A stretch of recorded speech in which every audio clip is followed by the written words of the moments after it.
Hey guys, it is Reed. I am 27, just an average dude. I've made tons of money mistakes in my 20s, and now I want to share everything I've learned to help you take control of your finances and your life. So I was sitting here thinking about something that has been bugging me for a while. Everywhere you look, people are telling you to find balance, work-life balance, balance in your spending, balance in your habits, balance in your diet, just make small changes, 1% better every day. And look, I get it. That sounds nice, it sounds safe, it sounds reasonable, but here is what I've learned from actually living through my 20s and making every dumb money mistake you could possibly make. Balance for too long keeps you average. It keeps you stuck. It keeps you exactly where you are right now. And if you are honest with yourself, you probably already know that you feel it in your gut, that little voice that says, hey man, you are coasting, you are comfortable, you are not actually changing anything. I want to make this video today because I've been feeling that same thing myself lately. I've been a little stale, a little complacent, a little too comfortable, just coasting along. So the last couple of weeks I've been flipping the switch again, and I want to share what I am doing because I know I am not the only one who needs to hear this. If you want your life to actually change, you need to go extreme, you need to rewire your brain, you need to get uncomfortable, and I am going to show you exactly how to do that without losing your mind.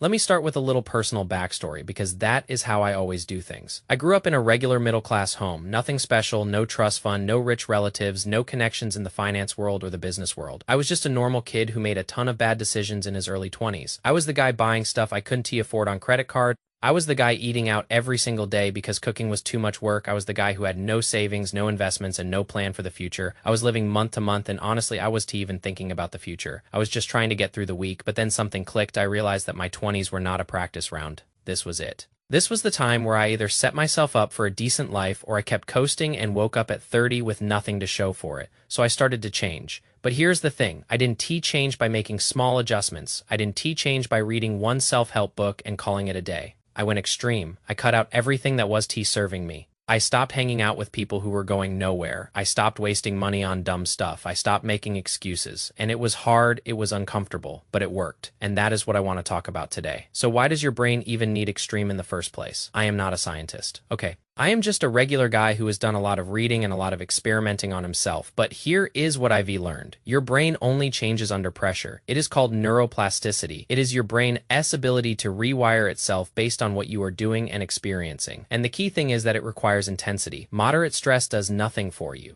It is like trying to build muscle by lifting a 2-pound dumbbell. You are not going to see any results. But extreme stress creates real change. It forces your brain to adapt. It forces you to grow. When you go extreme on something, 3 things happen. 1, your brain creates stronger neural pathways. That means the new habit or skill you are trying to build becomes easier and more automatic over time. 2, you enter flow state way more easily. Flow is that zone where you are completely absorbed in what you are doing and time just disappears. It is the most productive and satisfying state you can be in. And 3, you start seeing opportunities that other people miss. Your brain literally starts filtering reality differently. You notice things that were always there but you never paid attention to before. I remember when I first started getting serious about my finances, I was working a regular job making okay money, but I was always broke. Always I couldn't figure out why. I thought I just needed to make more money. That was the solution, right? So I worked harder, I picked up extra shifts, I tried to get a raise, but nothing changed. The money came in and it went right back out. I was stuck on a hamster wheel. Then I went extreme. I sat down and looked at every single dollar I was spending. I mean, every dollar. I found subscriptions I forgot about. I found that I was spending over $400 a month on eating out $400. As a guy who was supposedly broke, that is insane.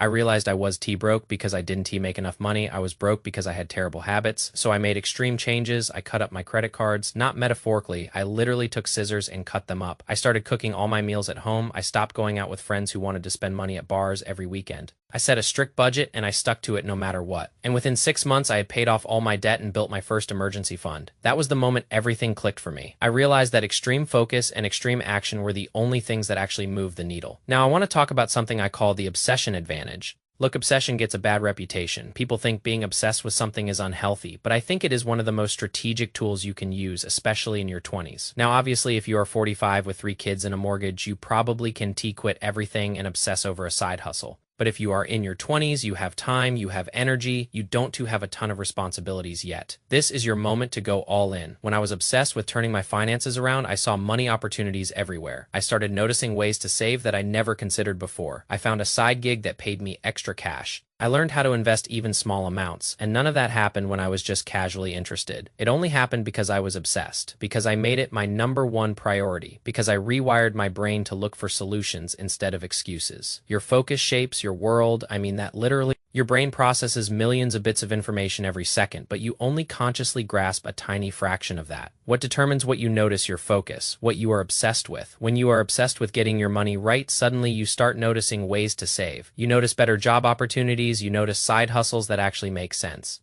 You notice investment options you never heard of before. Same world, different filter. And this is why I always tell people in their 20s that you need to expand your environment. If you are still living in your hometown, hanging out with the same people, doing the same things you've been doing since high school, nothing is going to change. Your brain is stuck in the same pattern. You need to go somewhere new, meet new people, try new things. Put yourself in situations where you are uncomfortable. That is how growth happens. That is how your brain rewires. Evolution demands intensity. Think about it. Everything meaningful that has ever been built was built with intensity. Skyscrapers, businesses, inventions, movements, none of that happened because someone decided to take it easy and make 1% progress per year. Nature doesn't reward moderate effort. Evolution happens through extreme pressure, creating adaptations. The strongest organisms survive not because they were comfortable, but because they were forced to adapt or die. Now, I am not saying your situation is life or death, but the principle is the same. If you keep doing what is easy and comfortable, you will never become the person you need to be to achieve the things you want. So here's the question you need to ask yourself. What is the one thing in your life right now that you know you need to fix, but you've been avoiding because it is hard? For most people, it is their finances. It is looking at their bank account and facing reality. It is cutting up the credit cards. It is having that uncomfortable conversation with their partner about spending. It is starting the side hustle even though you are scared to fail. That one thing, that is your starting point. Now let me talk about the subtraction strategy because this is huge and most people skip it. You can add good habits on a bad foundation. If your house is about to collapse, you don't buy new furniture. You fix the foundation first. Same with your life. Before you try to add all these new habits and routines, you need to subtract the bad stuff. You need to eliminate the crap that is dragging you down. I learned this the hard way. I spent years trying to optimize my life without eliminating anything first. I would try to start a new morning routine, but I was still staying up until 2 a.m. playing video games. I would try to save money, but I still had all my subscription services and eating out habits. It never worked because I was building on top of garbage. So here's what I did. For 90 days, I disappeared from my normal patterns. Not forever, but just long enough to rewire. I stopped hanging out with friends who were going nowhere. I stopped playing video games completely. I stopped wasting time on social media. I stopped eating out. I stopped spending money on anything that was absolutely necessary. And yeah, it was lonely. It was boring. There were days where I wanted to quit. But after about 3 weeks, something shifted. My brain started adapting to my new reality. The new habits started feeling normal. The old habits started feeling weird and uncomfortable. That is when I knew I had rewired myself. Let me give you a practical example. When I was in my worst financial shape, I had a PlayStation 4 sitting in my apartment. I would play it for hours after work. I would tell myself it was my way to unwind, but honestly, it was just a way to avoid dealing with my life. So one day I unplugged it, I put it in the closet, and I told myself for the next 90 days, I am not touching this.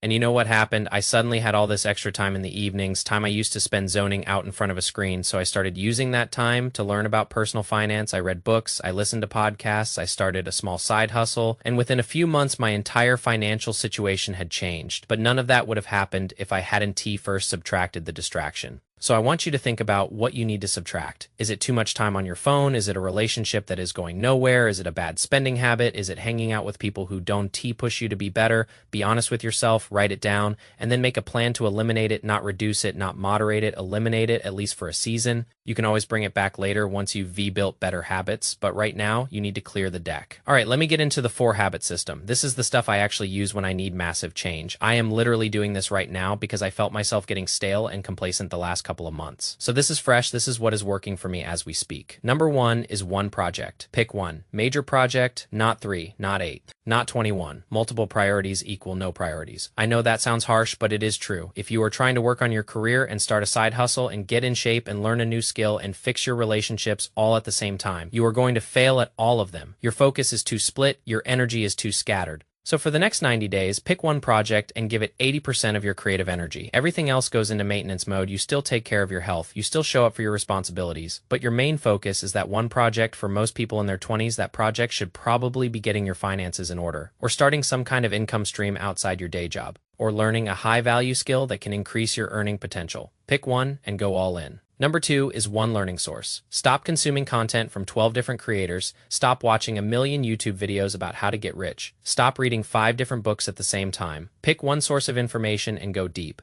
Pick one book, one course, one mentor, one creator, whoever it is, commit to them for 90 days. Learn everything they have to offer, absorb their entire system then, and only then move on to something else. When I was first getting my act together, I spent about 6 months just focused on one creator's content. I watched all his videos, I read his book, I implemented his exact strategies, and that single source of focus changed everything for me. I was jumping around from one shiny new thing to another. I was going deep. That is how you actually learn. That is how you actually change. Number 3 is one mind practice. I don't care what it is. Meditation, journaling, breath work, walking, whatever. Pick one thing that quiets your mind and helps you stay focused. Do it every single day. No exceptions. This is non-negotiable. Extreme focus requires discipline, and this daily practice builds that discipline. You don't need a complicated 8-step morning routine. Just one thing that centers you. For me, it is walking. I go for a morning walk every day. I get some sun on my face, I clear my head, then I come back home, have my coffee, and start working. That is it. 15 minutes, simple but powerful for you. It might be 10 minutes of meditation, or writing down 3 things you are grateful for, or doing some breathing exercises. Whatever resonates with you, just pick one and make it a daily habit. Number 4 is one body practice. This one might sound cheesy, but trust me, it works. Physical intensity creates mental intensity. When you push your body, your mind gets stronger too. Pick one form of exercise and make it non-negotiable. It doesn't have to be complicated. It could be lifting weights 3 times a week. It could be running. It could be swimming. It could be yoga. It could be just doing push-ups in your living room every morning. The specific activity doesn't matter. What matters is that you do it consistently. When my body is disciplined, my mind follows. When I am lazy physically, everything in my head gets fuzzy. I can focus. I feel sluggish. I make worse decisions, but when I am working out regularly, everything clicks into place. So find your one body practice and commit to it. Let me give you a real example of how this all comes together. Say your one project is getting your finances under control. You want to pay off debt, build an emergency fund, and start investing. Your one learning source is a personal finance book or a creator like Dave Ramsey or whoever resonates with you. You study their system and implement it step by step. Your one mind practice is journaling for 10 minutes every morning about your financial goals and your progress. Your one body practice is going for a run 3 times a week because you notice that when you exercise, you make better decisions with money. That is a complete system. That is how you change your life. Not by reading one article and hoping things get better, not by making small tweaks and expecting massive results. By going all in for 90 days. Now, I want to be real with you about something. Going extreme is not comfortable. It is not fun. There were days when I wanted to quit. There were days when I missed my old habits. There were days when I felt lonely and wondered if any of this was worth it, but I kept going because I knew that the alternative was worse. The alternative was staying stuck. The alternative was waking up at 30 with the same problems I had at 22, and that scared me more than the discomfort of change. So I want to ask you a question. What scares you more? The temporary discomfort of going extreme and changing your life, or the permanent regret of looking back in 10 years and realizing you never even tried? Think about that. I also want to address something that might be on your mind. What about people who say you are being too intense or too obsessive? Look, I've heard it all. People told me I was being too serious when I stopped going out. People told me I was being too extreme when I cut up my credit cards. People told me I was being a workaholic when I spent my evenings learning instead of relaxing. And you know what? I don't care, because those same people are still stuck in the same place they were 5 years ago while my life has completely transformed. You have to understand that most people are comfortable with mediocrity.